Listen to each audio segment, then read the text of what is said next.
సాక్షి digital exclusive నేను మీ దుర్గా 2014లో నరేంద్ర మోదీ ప్రధానమంత్రిగా ప్రమాణం చేసినప్పటి నుంచి రాష్ట్రాలపై బీజేపీ జైత్రయాత్ర అప్రతిహతంగా సాగుతూ వస్తోంది.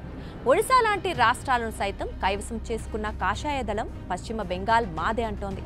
అయితే ఈశాన్యంలో వాస్తుదోషమో వ్యూహాత్మక తప్పిదాలు తెలియదు కానీ నార్త్ ఈస్ట్ రాష్ట్రాల్లో విపక్షాలు బలం పుంజుకుంటున్నాయి. ఈశాన్య రాష్ట్రాల్లో అసలు కాంగ్రెస్ ఉనికి అనేది లేకుండా బీజేపీ చేసింది. కానీ ఇప్పుడు పరిణామాలు వేగంగా మారిపోతున్నాయి. అసలు ఈశాన్య రాష్ట్రాల్లో ఏం జరుగుతోంది? రాబోయే ఎన్నికల కోసం ఇప్పుడే రాజకీయ వేడి రాజుకుందా? ఎవరిది పైచేయిగా ఉంది?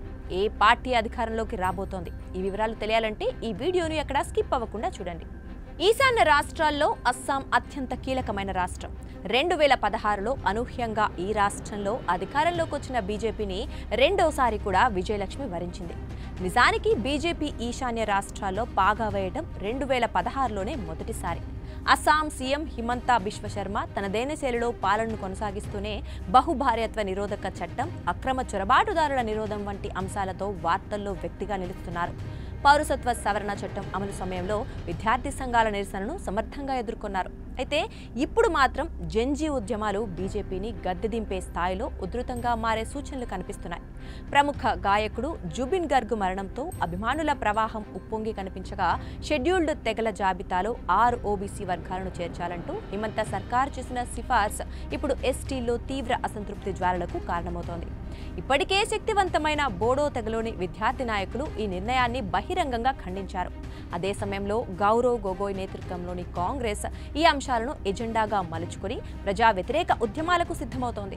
హిమంత సర్కార్ ఎస్టీ జాబితా అనే తేనెతుట్టను కదిలించిందని విశ్లేషకులు అంటున్నారు. ఇప్పటి వరకు ఓబీసీలుగా ఉన్న తాయ్ అహోమ్, టీ తెగలు, కుచ్రాజ్ వంశీ వంటి వర్గాలను ఎస్టీలో చేర్చాలని అస్సాం సర్కార్ నిర్ణయించింది. రాష్ట్ర జనాభాలో వీరి వాటా 27%. ఈ నిర్ణయంపై అస్సాంలో 2 నెలలుగా ఆందోళనలు జరుగుతూనే ఉన్నాయి. ఈ వర్గాలను ఎస్టీలో చేర్చడంతో తనకు కలిసి వస్తుందని బీజేపీ భావిస్తోంది. దాదాపుగా అన్ని నియోజకవర్గాల్లో ఈ వర్గాలు గెలుపోటములను శాసించే స్థాయిలో ఉన్నాయి. అదే సమయంలో ఈ జాబితాపై ఎస్టీలు నిరసన వ్యక్తం చేస్తున్నారు. అస్సాంలో ఎస్టీల జనాభా 13%. వీరిలో బోడోలాండ్, కర్బీ, అంగ్లాంగ్, దిమహా సావోలోని స్వయం ప్రతిపత్తి ప్రాంతాల్లో ఉంటున్నారు. నిజానికి బీజేపీ అస్సాంలో పాగా వేయడానికి దోహదపడ్డ ప్రాంతాలు ఇవే. ఇప్పుడు ఈ తెగల వారు బీజేపీని తీవ్రంగా వ్యతిరేకిస్తున్నారు.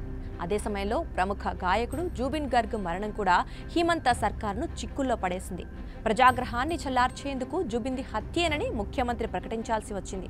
ఈ పరిణామాలను కాంగ్రెస్ తనకు అనుకూలంగా మలుచుకునే అవకాశాలున్నాయి. ఇప్పటికే 8 పార్టీలతో కలిసి కూటమిగా ఏర్పడటానికి కాంగ్రెస్ సిద్ధమైంది. అయితే బెంగాలీ మాట్లాడే ముస్లింలకు ప్రాతినిధ్యం వహిస్తోన్న ఏఐయుడిఎఫ్ ఈ కూటమికి దూరంగా ఉండాలని నిర్ణయించింది. అదే జరిగితే ఇండియా కూటమికి ఓట్ల చీలిక పోటు తప్పదని విశ్లేషకులు అంటున్నారు. అసోంతో పాటు ఈశాన్యంలో మరో కీలక రాష్ట్రం మణిపూర్. కుకీలు, మైటీలకు మధ్య వివాదాలతో జరిగిన అల్లర్లు మణిపూర్ను అట్టుడికించాయి. ఫలితంగా బీజేపీ నేతృత్వంలోని ప్రభుత్వాన్ని తప్పించాల్సి వచ్చింది. ముఖ్యమంత్రి బీరేన్ సింగ్తో బీజేపీ అధిష్టానం రాజీనామా చేయించింది. ఫలితంగా రాష్ట్రపతి పాలన మొదలైంది. ఇప్పుడు మణిపూర్లో రాష్ట్రపతి పాలనను స్వయానా బీజేపీ నాయకులే వ్యతిరేకిస్తున్నారు. ఎన్నికలు నిర్వహించాలంటూ ఆందోళనలు చేస్తున్నారు. మరో 6 నెలల పాటు రాష్ట్రపతి పాలనను పొడిగించడాన్ని వ్యతిరేకిస్తున్నారు. ఎన్నికలు నిర్వహించాలంటూ ఢిల్లీ చుట్టూ తిరుగుతున్నారు. 2027లో మణిపూర్లో అసెంబ్లీ ఎన్నికలు జరగనుండగా తాజా పరిణామాలు బీజేపీని చిక్కులోకి నెట్టేస్తున్నాయని విశ్లేషకులు అభిప్రాయపడుతున్నారు. ఇక మేఘాలయ, త్రిపురలో కూడా రాజకీయ వేడి రాజుకుంటోంది. కాంగ్రెస్కు చెందిన రోనీలింగ్డో నేషన్ పీపుల్స్ పార్టీలో చేరడంతో కాంగ్రెస్ పార్టీ మేఘాలయ అసెంబ్లీలో తన ప్రాతినిధ్యాన్ని కోల్పోయిన విషయం తెలిసిందే.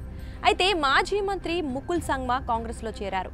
అయితే ఎన్పీపీ నేతృత్వంలో ప్రస్తుతం ప్రభుత్వం కొనసాగుతోంది.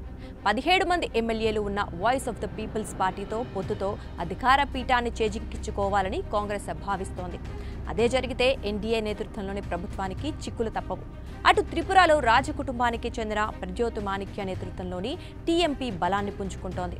అస్సాం, త్రిపురలో నిరసనలు, మణిపూర్ అల్లర్లు, మేఘాలయలో పరిణామాలు మారుతున్న నేపథ్యంలో ఈశాన్యంలో బీజేపీకి చిక్కులు తప్పవని విశ్లేషకులు అంచనా వేస్తున్నారు.